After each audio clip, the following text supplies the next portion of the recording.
Blandine et Luc Lecherf, nous sommes champignonistes. Nous avons créé la Champignonnière de Dijon, c'est le nom qu'on lui a donné, depuis 2014.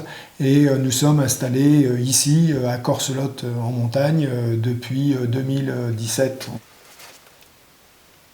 Tout de suite, quand on a commencé à aborder cette question du champignon, on essayait de se mettre dans des préoccupations d'aujourd'hui. Et les préoccupations d'aujourd'hui, c'est de pouvoir avoir une production locale qui soit donc distribuée localement et le plus en direct possible. L'idée, c'était donc qu'on ait un pied dans la production et un pied dans la vente.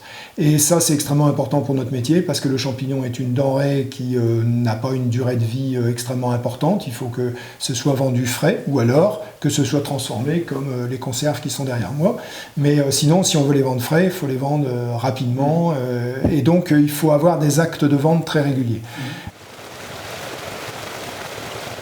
Le champignon, c'est pas quelque chose qui est consommé par tous les consommateurs, c'est consommé qu'une partie des consommateurs, c'est pas comme des fruits et légumes. L'idéal, c'est de pouvoir l'inclure avec d'autres activités complémentaires. On n'est pas dans une production industrielle, puisqu'on n'a pas la volonté de distribuer sur tout le territoire, on est localement, donc de ce fait, c'est des volumes un peu limités. Et l'activité complémentaire qu'on a visée, c'est une activité d'accueil, de visite, à la fois sur, bien sûr, la culture du champignon, donc depuis comment il pousse naturellement jusqu'à comment on en tire des conséquences pour la culture, et d'autre part, donc de pouvoir leur proposer de la restauration à partir de nos produits, sachant que là aussi sur nos produits, bien sûr il y a les champignons, mais en plus, nous, notre idée, c'est que nos substrats, ils puissent servir pour une production de légumes, mais pas pour faire de la vente de légumes, mais pour que ces légumes puissent aussi entrer dans la composition des plats qu'on proposerait dans la restauration.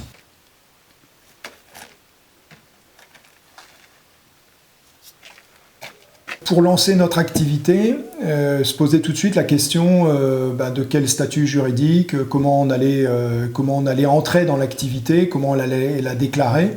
Et pour nous, c'était délicat parce qu'on était demandeurs d'emploi. Cette activité, on ne la connaissait pas, il fallait qu'on la découvre, il fallait qu'on expérimente à la fois la capacité à produire, qu'on expérimente les techniques du métier et puis les techniques de vente. Il fallait voir comment on allait réussir à développer l'activité, quels produits, quelle marge on était capable de faire. Donc on se sentait tout à fait incapable de démarrer de but en blanc comme ça, sous un statut de société ou d'exploitant agricole, sans avoir fait une première expérience. On venait d'un autre monde, on n'avait pas de formation, il fallait que la formation on la fasse en pratiquant. On connaissait donc cette possibilité d'accompagnement avec Semeurs du possible. Et donc là, ce qu'on y trouvait, c'est la possibilité à travers la signature d'un CAP, c'était la possibilité pendant 3 ans d'expérimenter le côté professionnel production, d'expérimenter le côté vente, et puis de pouvoir déjà tirer des conséquences de nos capacités, voir si on arrivait à faire une marge suffisante, si on arrivait à développer suffisamment de produits. Donc voilà, on se mettait en situation réelle, tout en n'ayant pas le statut d'exploitant agricole, tout en n'ayant pas créé une société, même si c'est une société agricole. Enfin, voilà, on pouvait démarrer d'emblée assez facilement. Puis c'est des tas de choses où s'il faut les ajouter à tout le reste, on aurait peut-être eu du mal à tout gérer, tandis que là, il y a tout un package avec la banque, l'assurance, le juridique, la comptabilité qui était assurée au sein de l'appui. Donc ça nous permettait vraiment de nous concentrer sur l'acquisition des connaissances scientifiques et techniques par rapport à notre métier et sur aussi les connaissances en matière de vente et faire notre place. La première partie de la phase test de 3 ans, elle nous a permis de mieux définir notre projet d'un point de vue quantitatif, d'un point de vue économique et d'un point de vue des moyens à mobiliser.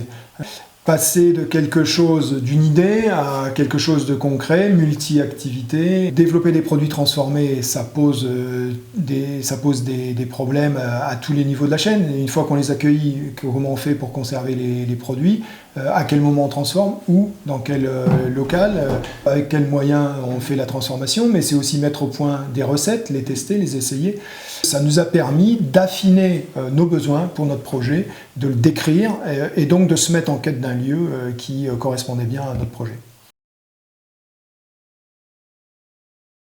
On a eu la chance de trouver et de pouvoir signer en 2016, on avait commencé en 2014, de pouvoir signer en 2016 l'acquisition d'un lieu où on retrouvait tous les éléments qu'on avait voulu, donc des espaces suffisants pour accueillir pour la restauration et les visites et une boutique, les espaces suffisants pour la culture, une altitude de 500 mètres qui nous donne une certaine variation de température intéressante par rapport à la culture des champignons, la présence d'une source sur le terrain qui nous donne de l'humidité, qui nous donne un certain nombre de conditions favorables aussi à la culture. Voilà. Maintenant, on est dans le développement des projets qu'on n'avait pas suffisamment développés, comme la restauration et les visites. Maintenant, ça y est, c'est parti. Mais donc la restauration qui est encore en train de se préparer.